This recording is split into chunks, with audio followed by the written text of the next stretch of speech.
देश संविधान से चलेगा या शरीयत से चलेगा? हाँ, ये सवाल मैं जानता था कि ये सवाल जरूर आएगा। ये सवाल आता क्यों है? दरअसल ये एक खेल है जिस खेल में मीडिया खास तौर से किसी मुस्लिम राजनेता को उलझाने की कोशिश करता है।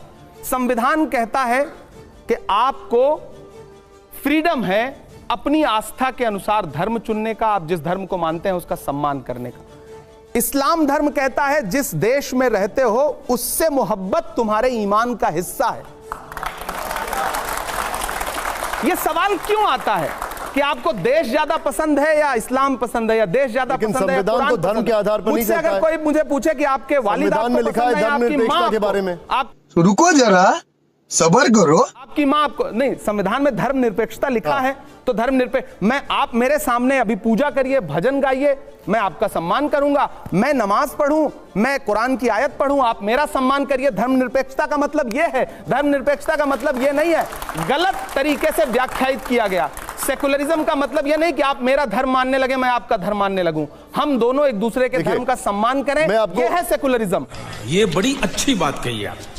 अमित शाह जी ने भी सदन के अंदर बोला, बीजेपी कहती है कि शरीयत को मानना है तो पूरा माना जाए, मुसलमान सेविंग्स अकाउंट ना खोलें, लोन ना लें, बैंक में नौकरी ना करें। वो कहते हैं कि शरीयत के क्रिमिनल लॉ को भी माने, चोरी करने पर हाथ काट दें, बलात्कार पर सिर कलम कर दें। गृह मंत्री महोदय से कहना चाहता हूं कि आप संविधान को मानते हैं तो पूरा माने, आधा अधूरा मत माने। देश के मुसलमानों को भी संवैधानिक तरीके से अपना नागरिक मान के, प्रधानमंत्री और गृह मंत्री क्या आपने सवाल के जवाब में सवाल दे दिया। क्यों नहीं करूंगा सवाल के जवाब में? लेकिन अगर ये फैक्ट है तो उसके बारे में क्या कहेंगे? मेरा सवाल है कि क्या देश का प्रधानमंत्री एक धर्म का होता है या सबका होता है? देश का गृह मंत्री एक धर्म का होता है या सबका होता है? राज्य का मुख्यमंत्री एक धर्म का होता है या सबका होता है? नहीं, मुझे मजाक नहीं उड़वाना अपनी चीज का, मैं नहीं बताऊंगा आपको। प्रधानमंत्री जी, गृह मंत्री जी, कुछ राज्यों के मुख्यमंत्री सब धर्मों के लगते हैं, सब धर्मों के लिए समानता की बात करते हैं। मेरा सवाल है, करते हैं? देखिए ये बात वो एक मिनट आप कुछ भी बोलो, ये नहीं सुनने वाला। इमरान साहब, एक साहब, कभी उनसे पलट के पूछते हैं आप, गृह मंत्री जी से पूछते हैं कि जब आप खड़े होकर के आपका एक मुख्यमंत्री असम का जिस तरह की, लेकिन वो ये भी पूछते हैं कि पर्सनल लॉ सिर्फ मुसलमानों का क्यों? नहीं, हम कह रहे हैं वो उन्हीं, हिंदू कोड बिल नहीं है? इस देश में सिखों के लिए अलग से, लेकिन उसके लिए कहा जाता है कि कांग्रेस ने उसको ऐसा बनाया कि उसमें कोई भी स्पेशल अधिकार नहीं मिलता। मीठा मीठा गप, कड़वा कड़वा थू। कुछ भी हो आप बाकी जाके कांग्रेस पे यार, क्योंकि आपको मुसलमानों के कंधे पे बंदूक रख के वोट मांगना है, इसलिए आपको मुसलमानों को टारगेट करना है। मुझे पता है आप मस्जिदों के नीचे भगवान नहीं ढूंढ रहे हैं, आप वोट बैंक ढूंढ रहे हैं। सही पकड़े हैं, इसलिए आपको बुरा कहना है। ठीक है, कहिए, धीरे धीरे जनता समझदार होगी। और जब देखिए, सच बात है, मोहब्बत की सदाएं देना और मोहब्बत के लिए लोगों को एकजुट करना थोड़ा मुश्किल काम है। नफरत के लिए आप किसी चौराहे पे खड़े हो जाइए, किसी भी धर्म के हों, आप अपने धर्म का नारा लगाना शुरू कर दीजिए, आएं बाएं बकने लगिए, 100 लोग खड़े हो जाएंगे। बात तो सही है, 1000 लोग खड़े हो जाएंगे। और आप खड़े होकर के मोहब्बत की बात करना शुरू करिए, लोग कहेंगे पागल है क्या यार ये। अच्छा इमरान साहब, इस दौर में मोहब्बत की बात कर रहा है, नादान हो, इस दौर में क्या ढूंढ रहे हो तुम? जहर की शीशी में दवा ढूंढ रहे हो। क्या बात है सर, क्या बात है सर। इमरान साहब, अगला शेर नहीं मिसरा सुना रहा हूं और आप इसको पूरा मुकम्मल करिएगा।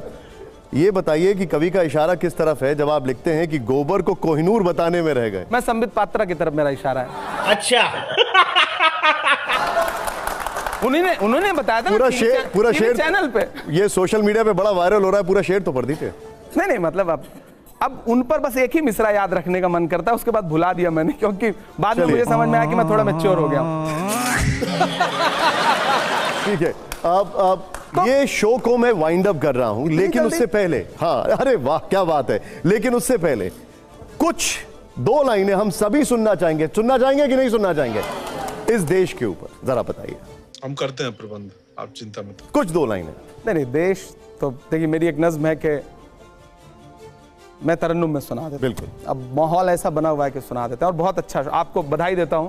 पहली बार बहुत शानदार संपादक आपने बुलाए जिनसे अलग अलग मिलने का मेरा मन था, एक साथ मिल गए। श्रोता बहुत अच्छे, शो बहुत अच्छा, मेरी बड़ी शुभकामनाएं शो के लिए। सुना रहे हैं।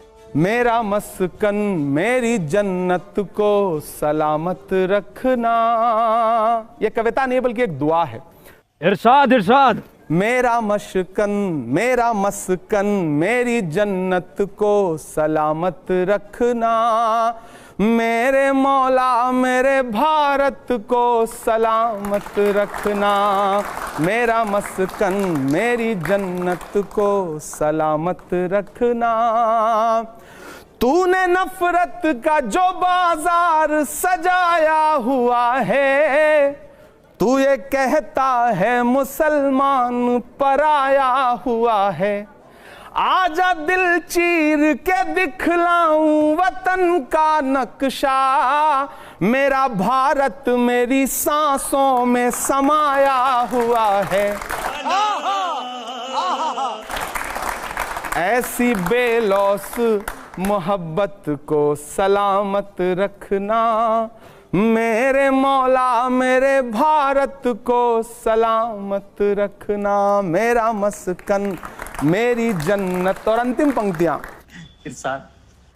के इसकी मिट्टी पे सभी रीत निछावर कर दूं, अपनी सांसों का मैं संगीत निछावर कर दूं।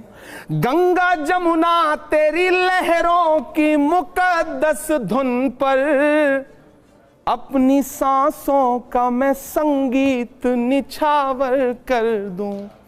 इतनी पाकीज़ा इबादत को सलामत रखना, मेरे मौला मेरे भारत को सलामत रखना। आखिर में बस इतना कहना चाहता हूं देश के तमाम युवाओं को भी कि ये जो नफरत की राजनीति है, खेलने की राजनीति है, इसको समझिए। हम सब एक दूसरे के पूरक हैं। तनवीर मेरा एक दोस्त है, उसका एक शेर है कि जरा सी बहस को दंगा बनाया जाएगा, तमाम शहर को लंका बनाया जाएगा। हमें जलाओ ना यारों की वो कपास हैं हम, हमें मिला के तिरंगा बनाया जाएगा। क्या बात है, बहुत खूब, बहुत बहुत शुक्रिया। देश का हिस्सा है, मिलजुल के रहते हैं, आगे बढ़ते हैं। राजनीतिक विचारधारा अलग हो सकती है, विचार अलग हो सकते हैं, लड़ना झगड़ना क्यों। विनोद जी आपका सवाल। मेरे को नहीं, मैं उस पार्टी को कवर किया है। शो नहीं, मैं एक सवाल ये पूछना चाहता हूँ कि आपने कुछ नज्म लिखी है कोई राहुल गांधी पे या प्रियंका गांधी पे? क्या कहना क्या चाह रहे हैं भाई आप? नज्म मतलब मैंने 4 मिसरे लिखे हैं, मैं भारत जोड़ो यात्रा के दौरान मैंने नज्म लिखे। सवाल नहीं, मैं इंतजार कर रहा हूँ कि वो सुनाएं, उसके बाद मैं अपना सवाल पूछूंगा। मैंने 4 मिसरे कहे थे। मैं तरन्नुम में सुनाऊं या तहत में सुनाऊं? तरन्नुम में सुनाओ। तरन्नुम में सुनाना है। चलो भाई देखो अब मैं क्या करता हूँ। खौफ नहीं जिसे मुरझाने का, मैं उस गुल के साथ खड़ा हूं। मैं जो बात कह रहा था कि जो साहस है उनमें, खौफ नहीं जिसे मुरझाने का, मैं उस गुल के साथ खड़ा हूँ। कैसा भी दौर आए लेकिन मैं राहुल के साथ खड़ा हूँ।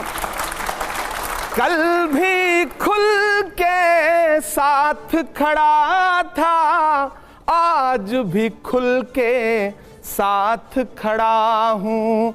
कैसा भी दौर आए लेकिन मैं राहुल के साथ खड़ा हूँ। क्या बात है सर, क्या बात है सर, क्या बात, ये बात है। विनोद जी देखिए, आप में रेबेलियन की भावना कितनी है। देखिए मेरी बात सुनिए, जब आप किसी भी पॉलिटिक्स में किसी भी पार्टी में चले जाते हैं तो एक परिधि में बंध जाते हैं। जैसे एक परिंदा होता है ना, एक शायर, वो परिंदा है, वो फिर उसको आपने एक पिंजरे में बंद कर दिया। आप पिंजरे का कर्तव्य निभा सकते हैं? बताता हूँ। बहुत अच्छा सवाल आपने पूछा है। वसीम साहब का एक शेर है कि कौन सी बात कहाँ कैसे कही जाती है, ये सलीका हो तो हर बात सुनी जाती है। मैं खुशनसीब हूं कि मैं इलाहाबाद विश्वविद्यालय का पढ़ा हूं और हिंदी साहित्य से मैंने परास्नातक किया है, पोस्ट ग्रेजुएशन किया है। तो इलाहाबाद आपको एक अलग तरह की खूबी सिखाता है, वहां के चौराहे, वहां की चाय की दुकानें, हॉस्टल की कैंटीन। तो कांग्रेस पार्टी की राजनीति में शामिल होने के बाद मुझे अच्छा लगता है कि राहुल जी और प्रियंका जी दोनों लोगों ने हमेशा एक बात कही कि राजनीति में आ गए हो लेकिन जो काम पहले करते थे उसको मत छोड़ना। अरे कहना क्या चाहते हो? कवि सम्मेलनों में जाओ, मुशायरों में जाओ, लोगों के बीच जाओ, वो आपको मतलब 100% एकदम राजनीतिक नहीं बना देना चाहते हैं। वो चाहते हैं आपके अंदर का साहित्य जिंदा रहे। और मैं हमेशा से, आज भी मैं उसी तेवर के साथ कविताएं लिख रहा हूं, उसी तरह से पढ़ रहा हूं। जिन मुद्दों पे मैं पहले बोला करता था, सियासत और सत्ता की आंख से आंख मिला करके, मैं आग से लड़ने निकला हूं, अंगारों से क्या डरना। मैं शायर हूं, एक शायर को सरकारों से क्या डरना। क्यों हिला डाला ना? शाबाश।